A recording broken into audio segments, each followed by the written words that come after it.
স্বাগত বন্ধুরা, উত্তরণ ইউটিউব চ্যানেলে আমার দশম শ্রেণীর শিক্ষার্থী বন্ধুদের স্বাগত জানাই। আজকে আমি উপস্থিত হয়েছি তোমাদের যে সামনের এপ্রিল মাসে ফার্স্ট সাবমেটিভ যে পরীক্ষা হতে চলেছে, এই ইতিহাসের প্রথম অধ্যায়। তোমরা প্রত্যেকেই জানো ইতিহাসের ধারণা, সেখান থেকে যে 2 নম্বরের প্রশ্ন আসে তার কিছু সাজেশন নিয়ে উপস্থিত হয়েছি। তাই সময় নষ্ট করে উত্তরগুলি শেষ পর্যন্ত দেখবে। প্রথম প্রশ্ন, ভিভিআই স্থানীয় ইতিহাস বলতে কী বোঝো? উত্তরগুলি খুব সহজ সরল ভাষায় তোমাদের জন্য সংক্ষিপ্ত আকারে তৈরি করেছি। দেখে নাও, স্থানীয় ইতিহাস বলতে কী বোঝো? কোনো একটি নির্দিষ্ট স্থানের সামাজিক, অর্থনৈতিক, সাংস্কৃতিক, রাজনৈতিক, ধর্মীয়, ভৌগোলিক এবং ইত্যাদি বিষয় নিয়ে যে ইতিহাস রচিত হয় তা স্থানীয় ইতিহাস নামে পরিচিত। দ্বিতীয় প্রশ্ন, দুটি পরিবেশগত আন্দোলনের নাম লেখো। ভিভিআই দুটি পরিবেশগত আন্দোলনের নাম হলো চিপকো আন্দোলন এবং নর্মদা বাঁচাও আন্দোলন। চলে যাচ্ছি পরবর্তী প্রশ্ন। চলে এলাম পরবর্তী প্রশ্ন। ভিভিআই সামরিক ইতিহাসের বিষয়বস্তু কী? সাধারণভাবে সামগ্রিক ইতিহাস চর্চার বিষয় হলো সংগ্রাম বা যুদ্ধ।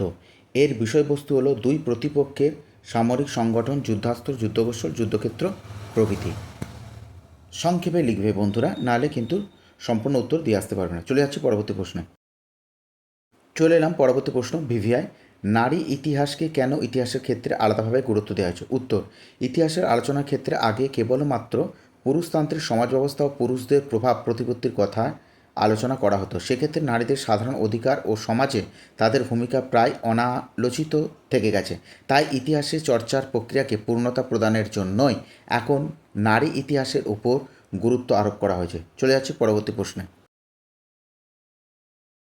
চলে এলাম পরবর্তী প্রশ্ন। ভিভিআই ইতিহাসের উপাদানরূপে সংবাদপত্রের গুরুত্ব কী? ইতিহাসের উপাদানরূপে সংবাদপত্র সমকালীন সামাজিক, অর্থনৈতিক, রাজনৈতিক, সাংস্কৃতিক, ধর্মীয় ইত্যাদি বিষয়ে গুরুত্বপূর্ণ তথ্য সরবরাহ করে থাকে। সম্পূর্ণ নিরপেক্ষভাবে না হলেও সাধারণ জনমতের একটি প্রতিফলন দেখা যায় সংবাদপত্রে। প্রসঙ্গত বঙ্গদর্শন, সংবাদ কৌমুদী, সংবাদ প্রভাকর প্রভৃতি হবে, ওটা বানান ভুল আছে, প্রভৃতি সংবাদপত্র ঔপনিবেশিক ভারতের নানা দিক তুলে ধরেছিল। চলে যাচ্ছি পরবর্তী প্রশ্নে। চলে এলাম পরবর্তী প্রশ্ন। ভিভিআই খাদ্যাভ্যাসের ইতিহাস চর্চা কী কী জানতে সাহায্য করে? খাদ্যাভ্যাসের ইতিহাস চর্চা একটি দেশের বাণিজ্য, অর্থনীতি, মানুষের রুচি ও বৈশিষ্ট্য জানতে সাহায্য করে। এছাড়া বিভিন্ন মানুষের স্বভাব বৈচিত্র্যও অনেক সময় খাদ্যাভ্যাসের দ্বারা জানা যায়। খাদ্যাভ্যাসের ইতিহাস চর্চা করে আমরা বিভিন্ন জনগোষ্ঠীর খাদ্যের আবাস সম্পর্কেও জানতে পারি। চলে যাচ্ছি পরবর্তী প্রশ্নে বন্ধুরা। জাতীয়তাবাদ বিস্তারে খেলা কীভাবে সাহায্য করে? খেলা শুধু বিনোদনের মাধ্যম নয়, শরীরচর্চা ও জাতীয়তাবোধ উন্মেষেও বিশেষ সহায়ক। যেমন খেলাকে হিটলার আর্য জাতীয়তাবোধ প্রচারে কাজে লাগিয়েছিলেন, তেমনি 1911 খ্রিস্টাব্দে মোহনবাগান ক্লাব খালি পায়ে ফুটবল খেলে ইস্ট ইয়র্কশায়ার দলকে হারিয়ে দেয়, যা সেকালের ভারতীয় জাতীয়তাবাদের পরিচায়ক বলে মনে করেন। চলে যাচ্ছে পরবর্তী প্রশ্ন। চলে এলাম পরবর্তী প্রশ্ন, খুবই গুরুত্বপূর্ণ। আত্মজীবনী ও স্মৃতিকথা ইতিহাসে গুরুত্বপূর্ণ কেন? আত্মজীবনী ও স্মৃতিকথামূলক গ্রন্থে লেখকের ব্যক্তিগত ভাবনায় বিভিন্ন ঐতিহাসিক ও সামাজিক ঘটনা উঠে আসে, ফলে তা একজন প্রত্যক্ষদর্শীর বিবরণ হয়ে ওঠে। তাই আধুনিক ইতিহাস চর্চায় এর মূল্য অপরিসীম। উত্তরগুলো তোমাদের জন্য খুব সহজ সরল ভাষায় সংক্ষিপ্তভাবে লেখা হয়েছে। চলে যাচ্ছি পরবর্তী প্রশ্নে। চলে এলাম পরবর্তী প্রশ্ন। ভিভিআই পরিবেশের ইতিহাস চর্চার গুরুত্ব কী? সাম্প্রতিককালে বাস্তুতন্ত্র পরিবেশ উভয়ের চর্চায় বৃদ্ধি পেয়েছে। পরিবেশ বাঁচিয়ে রাখার তাগিদ এবং পরিবেশের উপর নির্ভর করে বেঁচে থাকার জন্য নানা সময়ে পরিবেশ আন্দোলন সংগঠিত হয়েছে। সেগুলি সম্পর্কে জানার জন্যই পরিবেশের ইতিহাস চর্চার প্রয়োজন। চলে যাব বন্ধুরা পরবর্তী প্রশ্নে। প্রশ্নগুলি খুবই কিন্তু গুরুত্বপূর্ণ। 2027 মাধ্যমিকে আসার সম্ভাবনা প্রবল এই অধ্যায় থেকে। এবং তোমরা তোমাদের নিজেদের স্কুলে যে প্রথম যে সাবমেটিভ যে পরীক্ষা হতে চলেছে, অর্থাৎ প্রথম পর্যায়ক্রমে মূল্যায়ন, সেখানেও কমন পেতে পারো বন্ধুরা। প্রয়োজন বোধ করলে তোমরা এগুলো স্ক্রিনশট হিসেবে রেখে দিতে পারো। চলে এলাম অপর একটি গুরুত্বপূর্ণ প্রশ্ন। ইন্দিরা গান্ধীকে লেখা জওহরলাল নেহেরু চিঠিপত্রের বিষয়বস্তু কী ছিল তা লেখো। 1928 খ্রিস্টাব্দে এলাহাবাদ থেকে পণ্ডিত জওহরলাল নেহেরু মৌসুরিতে থাকা তার 10 বছরের কন্যা ইন্দিরাকে 30টি চিঠি লিখেছিলেন। চিঠিগুলির বিষয়বস্তু ছিল পৃথিবীর উৎপত্তি, বিবর্তন, জীবজন্তুর উদ্ভব রহস্য, বিশ্বব্যাপী সমাজ সভ্যতার উদ্ভব, মানবতাবাদ, সাধারণ বিজ্ঞান, ভূগোল, ধর্মশাস্ত্র প্রভৃতি বিষয় নিয়েও তিনি চিঠিগুলিতে আলোচনা করেন। চলে যাব আমরা পরবর্তী প্রশ্নে বন্ধুরা। চলে এলাম বন্ধুরা একটি পরবর্তী প্রশ্ন, খুবই গুরুত্বপূর্ণ। ব্রিটিশ সরকার কেন 1898 খ্রিস্টাব্দে সোমপ্রকাশ সাময়িক পত্রের প্রকাশ বন্ধ করে দেয়?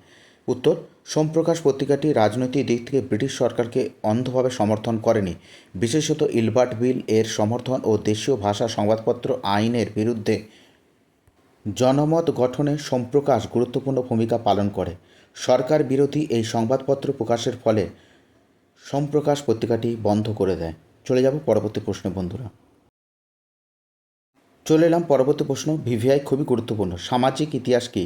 আগে ইতিহাস চর্চায় মূলত রাজা, মহারাজা, রাজপরিবার ও উচ্চবর্গের মানুষের কথা স্থান পেত। বর্তমানে সমাজের সর্বস্তরের মানুষ, বিশেষ করে নিম্নবর্গের সাধারণ মানুষের স্থান মিলেছে ইতিহাসে। একেই সামাজিক ইতিহাস বলে। উত্তরগুলো তোমাদের জন্য সহজ সরল ভাষায় সংক্ষেপে লিখেছি। অবশ্যই প্রয়োজন বোধগুলো তোমরা খাতায় লিখে রাখতে পারো বা স্ক্রিনশট হিসেবে রেখে দাও। তোমাদের কিন্তু মাধ্যমিক 2027 এই প্রশ্নগুলো কিন্তু খুবই গুরুত্বপূর্ণ। চলে যাচ্ছি এবার স্তম্ভ নিয়ে। তোমাদের কিছু গুরুত্বপূর্ণ এই অধ্যায় থেকে স্তম্ভ দেখাচ্ছি, সেগুলো অবশ্যই করো। চলে এলাম সেই স্তম্ভ। বাম স্তম্ভ, ডান স্তম্ভ। বাম স্তম্ভে আছে বঙ্গদর্শন, খেলা যখন ইতিহাস, পিতৃস্মৃতি এবং তত্ত্ববোধিনী। ডান স্তম্ভে আছে অক্ষয় কুমার দত্ত, সৌদামিনী দেবী, সি কৌশিক বন্দ্যোপাধ্যায়, ডি বঙ্কিমচন্দ্র চট্টোপাধ্যায়। উত্তর তলা দিয়ে আছে, তোমরা দেখে নাও। চলে যাব পরবর্তী স্তম্ভ। বাম স্তম্ভে আছে বিনয় ঘোষ, 2 কলহন, 3 যোগেন্দ্রনাথ গুপ্ত, 4 সুরেন্দ্রনাথ সেন। ডান স্তম্ভে আছে রাজতরঙ্গিনী, বি বিক্রমপুরের ইতিহাস, C military system of the Marathas এবং পশ্চিমবঙ্গের স্মৃতি। উত্তরগুলো তলা দিয়ে আছে, দেখে নাও বন্ধুরা। চলে এলাম পরবর্তী স্তম্ভ। বাম স্তম্ভ তত্ত্ববোধিনী, সংবাদ প্রভাকর, সঞ্জীবনী, সংবাদ কৌমুদী, ইয়ং ইন্ডিয়া।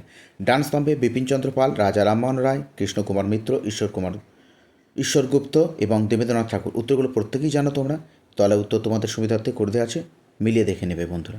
চলে যাব পরবর্তী স্তম্ভে। চলে এলাম সে স্তম্ভে। বাম স্তম্ভ, ডান স্তম্ভ। সোমপ্রকাশ, ভারতী, সেদিনের কথা, আনন্দমঠ। ডান স্তম্ভে মণিকুন্তলা সেন, বঙ্কিমচন্দ্র চট্টোপাধ্যায়, স্বর্ণকুমারী দেবী, দ্বারকানাথ বিদ্যাভূষণ। সোমপ্রকাশ জানো প্রত্যেকেই, দ্বারকানাথ বিদ্যাভূষণ। ভারতী হচ্ছে স্বর্ণকুমারী দেবী, আর সেদিনের কথা হচ্ছে মণিকুন্তলা সেন, আনন্দমঠ হচ্ছে বঙ্কিমচন্দ্র চট্টোপাধ্যায়।